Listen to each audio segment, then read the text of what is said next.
Mums arī. Paldies. Un vajag teica arī, kad mūsu vidū ir Jēzus.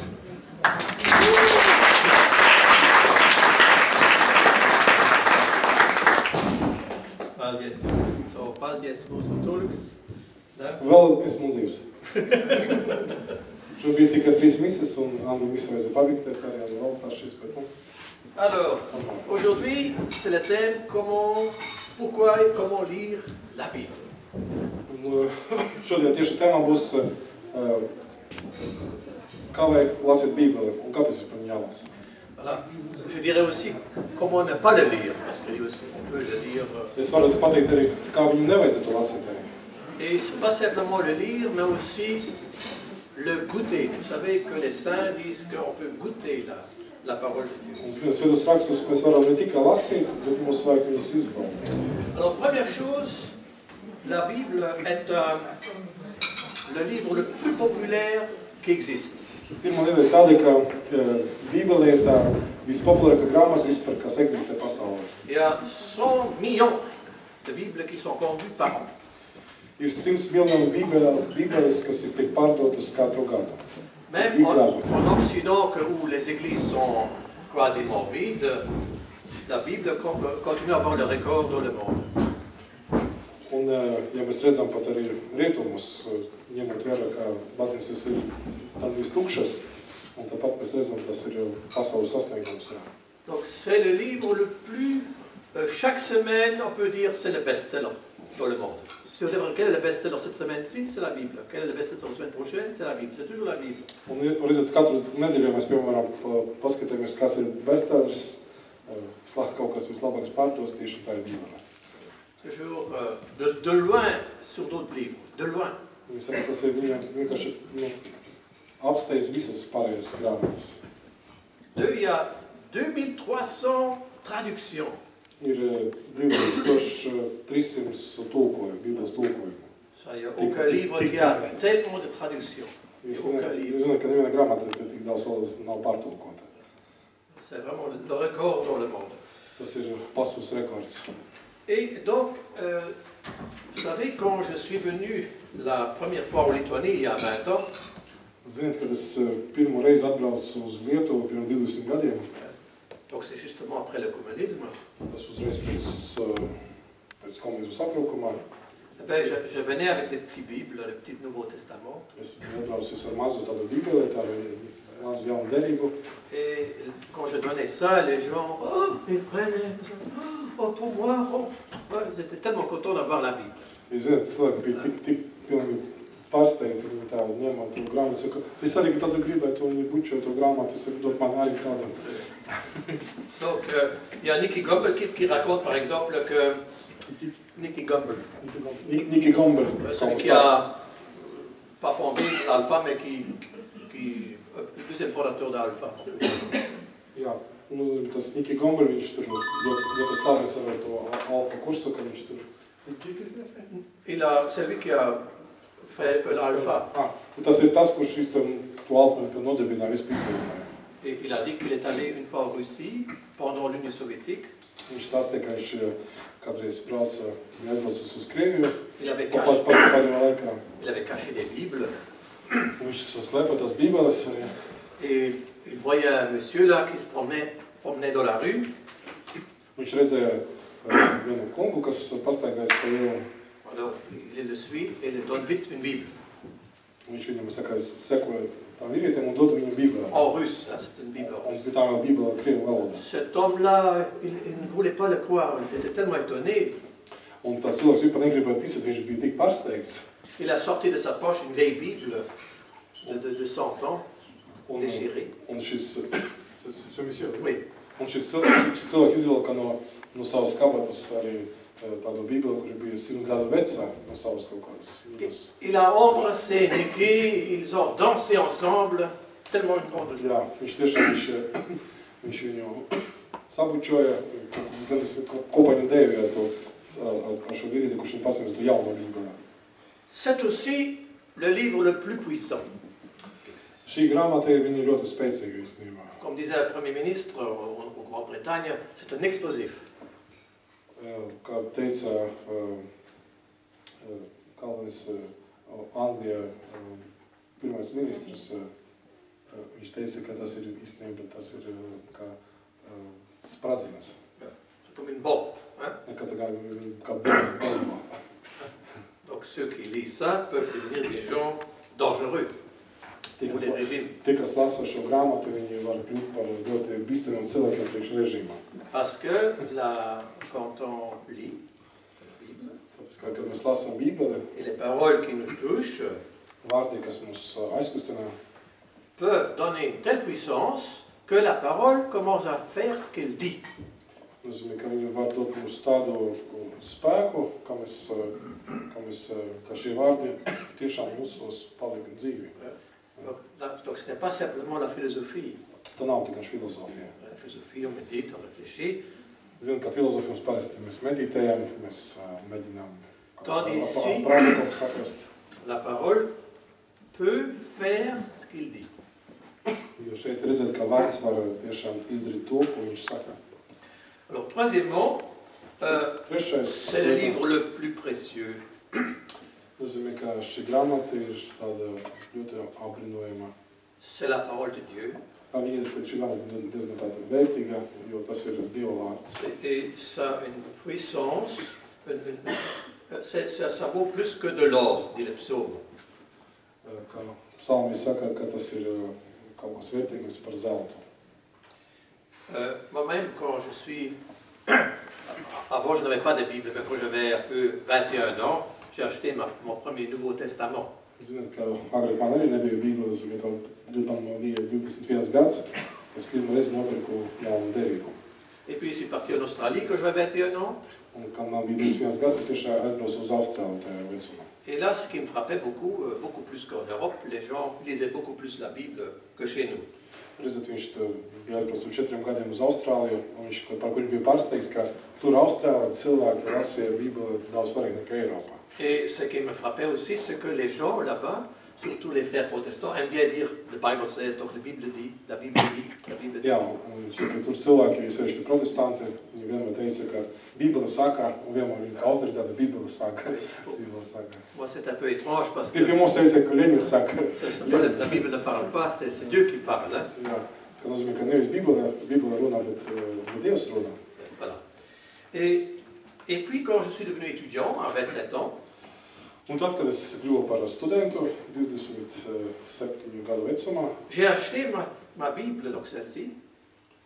Un kad es nopirku šo Bībeli, tieši. Donc, vous voyez, elle est vieille comme tout. Elle a 50 ans. Šā Bībele ir 50 gadi. Tikai. Voilà. Alors, vous voyez, plein de couleurs là-dedans. Hein? Saka, daudz visu krāsu tur iekšā.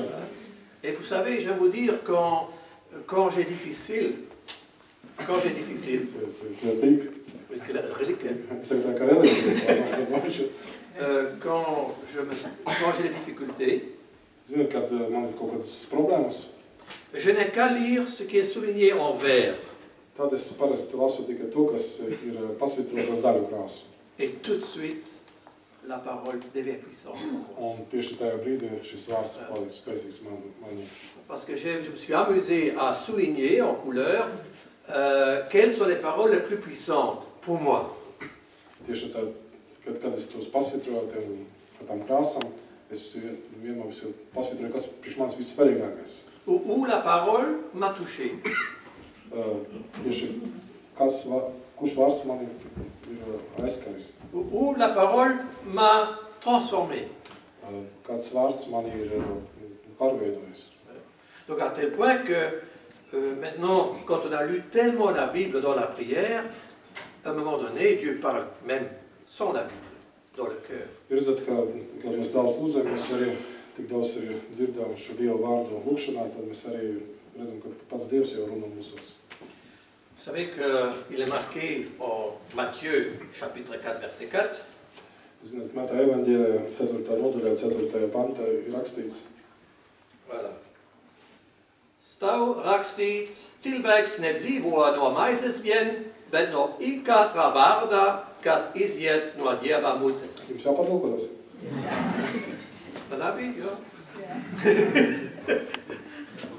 C'est-à-dire, vous avez bien mangé là maintenant. Jūs labi esat paēduši, cerams.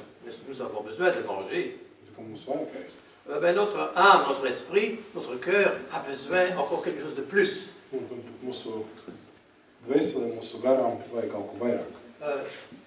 y a en nous une faim terrible, cachée.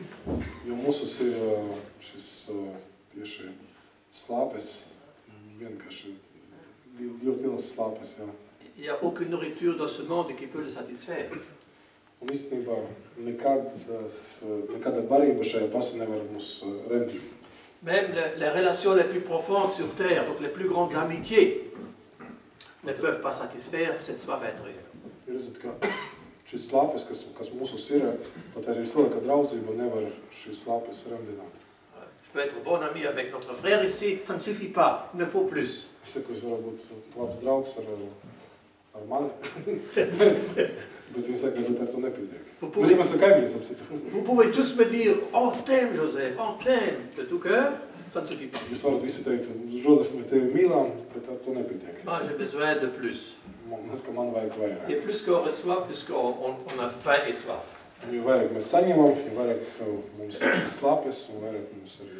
Donc on pourrait se poser la question, est-ce que Dieu s'est déjà manifesté? Est-ce que Dieu s'est déjà montré?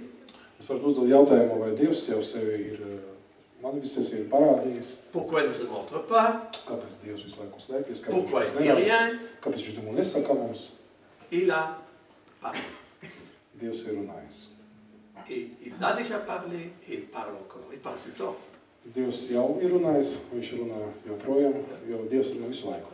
Moi j'ai fait une petite méthode que je n'ai pas dans l'alpha, mais ça c'est ma petite méthode personnelle.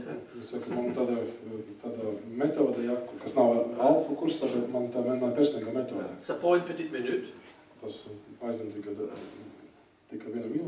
mets comme ça, dans le silence. Et je passe de la tête au cœur.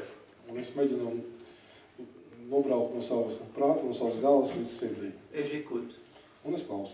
J'écoute la voix du Père. Et toute parole qui vient des profondeurs peut être inspirée par Dieu.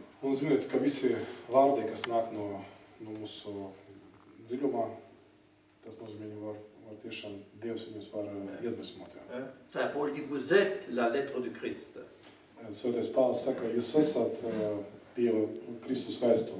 Donc il est marqué aussi dans la Bible, le verbe s'est fait chair. Il n'est pas devenu simplement livre, il est devenu chair.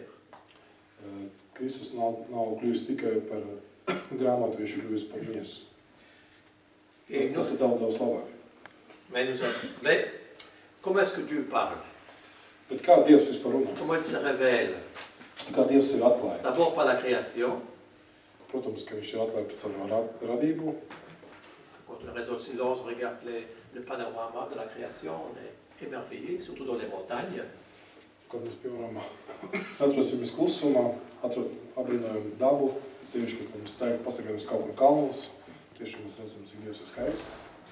Mais l'ultime révélation, la révélation la plus radicale, c'est Dieu a parlé par son Fils. Et vous pouvez lire ça dans la lettre Vestul Hebreiem. Voilà. Dievs vecos laikos daudzkārt un dažādi runājis caur praviešiem un uz teviem. Šajās pēdīgajās dienās uz mums ir runājis caur dēlu, ko viņš ir iecelis par visu lietu mantinieku, caur ko viņš arī pasauli radījis. Amen. Voilà. Donc, Dieu, en réalité, dit Saint Jean de la Croix, Dieu a dit seulement une seule parole, c'est son Fils. Et comment est-ce que je peux connaître ce Jésus? Par les Saintes Écritures. Le Nouveau Testament, les 25 livres. Le Nouveau Testament. ça parle de Jésus lui-même. Jaunā derībā runā par Jēzu kā tādu. Jésus lui-même parle. Un pats Jēzus arī tur runā. Dans l'Ancien Testament, Vecajā derībā, avec des lunettes de Jésus, ja mēs paņemtu Jēzus brilles, nous lisons aussi qui est Jésus. Dans l'Ancien Testament. mēs lasām arī, kas ir Jēzus. Vecajā derībā. Donc la clé, si nous voulons lire la Bible, Nozīmē atslēga, ka jūs tiešām gribat iemācīties lasīt Bībeli. toujours, le but de ce livre, ce n'est qu'une chose, c'est avoir une relation personnelle avec le Jésus. Nozīmē, ka šis grāmatas mērķis ir nekas cits, ka tikai, lai mums būtu personīgas attiecības ar Jēzu. C'est quand vous recevez une lettre d'amour, par exemple. Kad, piemēram, kas jums uzraksta mīlestības vēstuli. Oui, donc cette lettre d'amour, celui qui a écrit est plus important que la lettre. Jo tas, kurš jums uzrakstītu mīlestības vēstuli, viņš ir svarīgāks nekā tā vēstule. C'est la lettre, ce n'est pas la lettre le plus important, c'est l'auteur. Tas nozīmē, tā nevis vēstule ir svarīga, bet autors ir svarīgs. La Bible, c'est le moyen de rencontrer Jésus. Un Bībele tas ir tiešām arī tāpat arī līdzeklis, kā satikt Jēzu. On ne peut pas connaître Jésus sans les Saintes Écritures. Mēs nevaram iepazīt Jēzu bez svētiem rakstiem.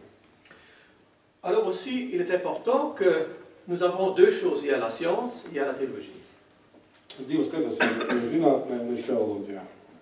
La science nous montre comment tout a été fait. Zinātne mums rada visu to, kā viss ir radīts. Les Saintes Écritures, la théologie montre qui a fait et pourquoi. Bet svētie raksti, tieši teoloģija mums parāda to, kas to ir radījis un kāpēc to ir radījis. En réalité, il n'y a pas de conflit entre la science et la foi. Realitāte nav vispār konflikta starp zinātni un ticību. Ce Einstein, le grand scientifique, un des plus grands scientifiques de l'histoire, dit ça. Einsteins, lielākais pasaules zinātnieks, viņš to ir teicis. Oui, il dit que la religion sans la science est aveugle. Reliģija bez zinātnes ir ākla. Et la science sans la religion est paralysée. Un zinātnē bez reliģijas ir paralizēta. Alors, d'abord, Dieu a parlé. Pirmkārt, Dievs ir runājis. Dans le passé. Tas bija pagātnē. Et là, il y a un temps, sur la Bible, il y a un temps de 1900 ans. 1900, oui. 1000, le temps. Jā. Un tas bija tieši laiks, Dievs ir runājis. Nous lisons dans 2 Timothée. Mēs lasām no Pāvila vēstuli Timotejam 2. Oui, 3:15, 3:16. Trešā nodaļa, 16. pants.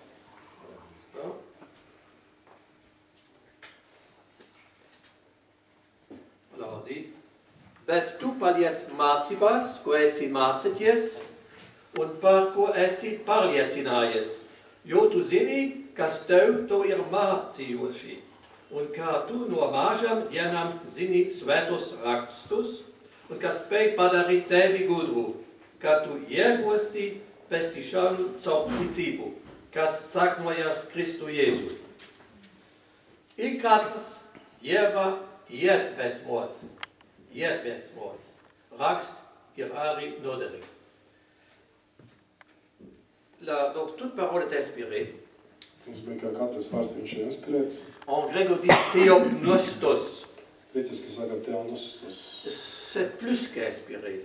Tas ir vairāk, ka viņš ir inspirēts. C'est-à-dire, il y a toute la respiration de Dieu qui est dedans. Nozīmē, ka visa tā Dieva dvaša, kas ir iekšā. Bon, maintenant il faut savoir que quand nous lisons la Bible, on va de pleines difficultés. Nozīmē, tagad vajag, ko svarīgi zināt, kad mēs lasām Bibeli, mums ir daudz visu problēmu. Parce que c'est un vieux livre. Parce que tā ir ļoti veca grāmata. Il faudra avoir une introduction. Nozīmē, kaut kādu ievadu. Les bonnes Bibles catholiques, ils donnent toujours des bonnes introductions. En français, par exemple, il y a le TOP, qui est une Bible œcuménique. Ah, tu l'as. Explique toujours très bien. Vous savez quelle est la grande différence entre Bible catholique et Bible protestante? Zināt, starpību starp katoļu bībeli un lutrāņu bībeli, protestantu bībeli. C'est le livre catholique, il y a toujours des notes qui expliquent et des introductions. Katoļu bībelē parasti vienmēr ir kāda piezīmes un arī ievadi, kas ir labi paskaidro. Et il y a aussi 7 livres de plus. I plus vēl veselība 7 grāmatas vēl klāt. Que les protestants ne reconnaissent pas. Ils disent que les 7 là ne sont pas inspirés par Dieu. Jo priekš protestantiem 7 grāmatas, viņi saka, ka viņas nav Dieva inspirētas. C'est intéressant que quand j'étais en Australie, Tas ir interesanti, kad es biju Austrālijā. la première parole qui m'a touché Pirmais vārds, kas man ļoti aizkustīja. dans la Bible, qui m'a parlé très fort, Tas vārds, kurus tieši lasot Bībeli, kas man ļoti uzrunāja. c'était justement de ce texte que les protestants appellent apocryphe. Tas ir tieši no tām 7 grāmatām, ko protestanti sauc par apokrifu grāmatām. Que les catholiques appellent deutérocatholiques. Ils appellent ça. Les catholiques appellent ça deutérocatholique. Jā, jo katoli sauc par deuterokanoniskiem grāmatām. Et la parole était, Šis vārds bija celui qui n'est pas bon avec lui-même tas, kas nav labs pats ar sevi, ne peut pas être bon avec les autres. viņš nevar būt labs ar citiem. C'est dans le livre des Ecclésiastiques.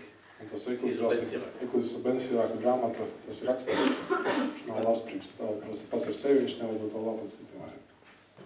Drīzāk, ka viņš nevar sevi, tas arī nevar ar citus.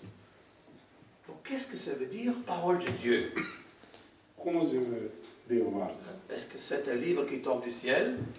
Vai tas ir tā grāmata, kas nokrita no debesīm? Ça, il y a des chrétiens, donc ce qu'on appelle les fondamentalistes. Ir tādi kristieši, tādi fundamentalisti, kuri to saka, ka l'Église catholique orthodoxe et les grandes églises protestantes n'enseignent pas ça. nozīmē, ka katoļu baznīca patiesa, gan arī protestantu baznīcas arī to nesludina. C'est-à-dire, on dit que la Bible, il y a beaucoup d'auteurs, quand je lis, il y a beaucoup d'auteurs. Kad mēs lasām Bībeli, mēs redzam, tur ir daudz autoru iekšā. 40, une quarantaine. Ir 40 autori. Des gens complètement différents. Cilvēki, kas ļoti dažādi. Des rois, il y a des prophètes, il y a Ir ķēniņi, ir des pravieši, poètes, ir pat tādi rakstnieki, des poètes, toutes sortes des écrivains. dzejnieki, visa veida rakstnieki. Donc on peut, d'un côté, peut dire c'est 100% humain. No vienas puses var pateikt, ka tas ir 100% cilvēcisks kaut kas. Et en même temps 100% divin. Un 100% tas ir dievišķi. On peut comparer ça, par exemple, imaginons quelqu'un, on dit tiens, cette cathédrale a été construite par tel architecte. Ja, piemēram, mēs tādu salīdzinājumus, piemēram, redzam, ka katru skaistu katedrāli, šo katedrāli ir uzcēlis tāds arhitekts, tās un tās arhitekts. Celui qui a eu l'inspiration, qui a fait les plans. Kuram tiešām bija tāda iedvesma, viņš izveidoja to plānu, izveidoja šo projektu. Il sait parfaitement comment ça fonctionne. Un tas ir perfekti, var teikt, ko saka, funkcionē. Mais ce n'est pas lui qui a construit la cathédrale. Bet tas nav šis arhitekts, kurš šo katedrāli ir uzcelis. Il y a les ingénieurs, il y a les ouvriers, il y a des maçonniers, des maçons. No, ir inženieri, ir strādnieki, ir visāda veida. Il y a des centaines de personnes Ir qui travaillaient à la cathédrale. simtiem cilvēku, kas šo katedrāli uzcēlā. On voit ça ici quand on a restauré l'église Magdalène. Jūs arī labi zināt, ka baznīcu mēs pagājušajā restaurējām. Dieu, on peut dire, c'est l'architecte Tas ir arhitekts. de la Bible. Kā Dievs saka, Dievs ir kā arhitekts, jā, Bībelē, jā. Et il utilise les auteurs pour les inspirer. Viņš, protams, saka, izmanto autorus, kurus viņš iedvesmojas, lai viņi uzrakstītu to. C'est lui qui choisit les auteurs. Un tas ir pats Dievs, kas izvēl šos autorus. Voilà. Alors, les difficultés qu'il y a. Kādas ir grūtības? Les difficultés morales ou les difficultés historiques. Ir tādi morāls grūtības, ir vēsturiskas grūtības. On compare avec l'archéologie, par exemple, ou avec d'autres écrits de l'histoire. Ja, mēs to salīdzinām ar kaut kādiem arheoloģiskiem rakstiem, ar kaut kādiem vēsturiskiem rakstiem. Apparemment, il y a des contradictions. Apparemment. Protams, ka ir kaut kādas domstarpības. Moi, j'ai un ami qui avait lu la Bible Man ir viens draugs, kurš lasīja Bībeli. Et il était concentré sur les guerres. Dans l'Ancien Testament, beaucoup de guerres. Un viņš lasot Bībeli, viņš varēja koncentrēties uz kariem. Jo visa derība vajag ļoti daudz karu tur. Alors pour lui, Dieu est un guerrier qui veut la guerre. Priekš viņam Dievs tas ir tas, kurš man ļoti patīk karš, viņš saka karu. Et il a dit, ça je ne veux pas, il est devenu bouddhiste. Viņš saka, es to negribu, un tad viņš kļuva par budistu. Es tavu Dievu sev negribu. Donc voilà, qu'est-ce que c'est la Bible? Pour moi, ça montre aussi qui est Dieu et qui suis-je moi. C'est trois questions. Un kas vispār ir Bībele priekš manis, un kas es esmu, un kā man vispār viņa jālasa. Qu'est-ce qu'est la Bible, qu'est-ce qu'est Dieu et qu'est-ce que je suis moi? Kas ir Bībele, qu'est-ce qu'est Dieu, kas ir Dievs, et qui suis-je moi? Un kas es esmu. La manière que je vois la Bible, je vois Dieu et je vois moi-même. Kad es skatos, lasu Bībeli, es skatos, redzu Dievu, es redzu sevi. Si je dis c'est un manuel de règles, de lois, ja es piemēram domāju, ka tas ir kaut kādu likumu, kaut kādu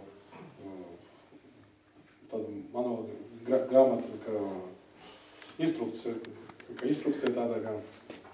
Alors Dieu devient Dieu qui donne des règles. Ka Dievs mums dod kaut kādus likumus, dod kaut kādus. Et qui suis-je moi? Je suis quelqu'un qui obéit à des règles. C'est tout. Un nozīmē, kas es esmu, es tikai paklausos šiem likumiem un to, ko Dievs viņu prasībām. Mais si je le dis comme un livre d'histoire, de salut, bet ja es, piemēram, lasu šo grāmatu kā pestīšanu grāmatu, alors Dieu devient Dieu sauveur, qui crée une relation intime avec moi. Dievs priekš manis viņš kļūst kā Dievs, kurš ir pestītājs, un viņš ir personības attiecības ar šo pestītāju. Et moi, je suis celui qui est aimé et qui est sauvé.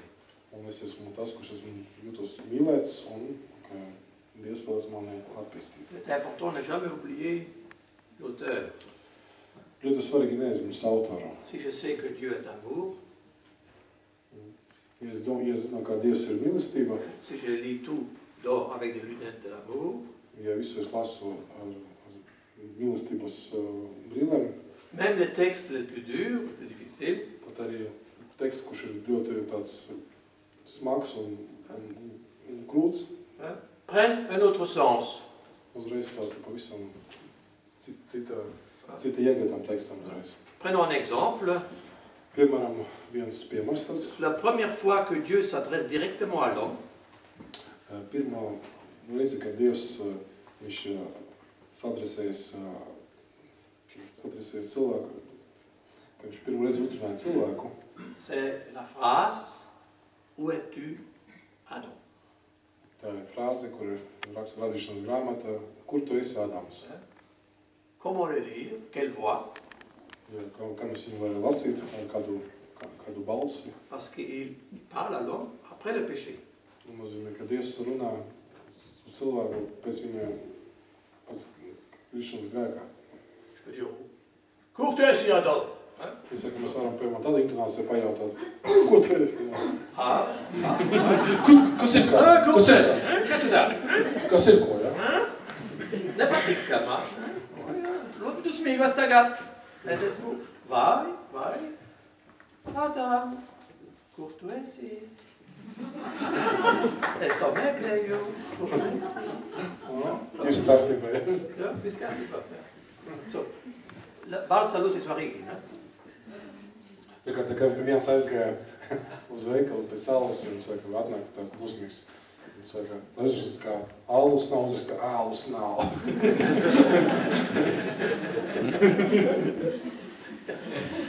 Voilà, la voix, il ne faut jamais oublier la voix. Nekad mums nedrīkst aizmirst, lai ir tieši balss intonācija. Par exemple, si vous laissez parler en vous l'enfant blessé, Ja, mēs apzināmies, ka mūsu ir šis ievainojums bērns ir. Qui dit, je suis mauvais, je suis pas beau, je suis pas bon. Es esmu slikts, es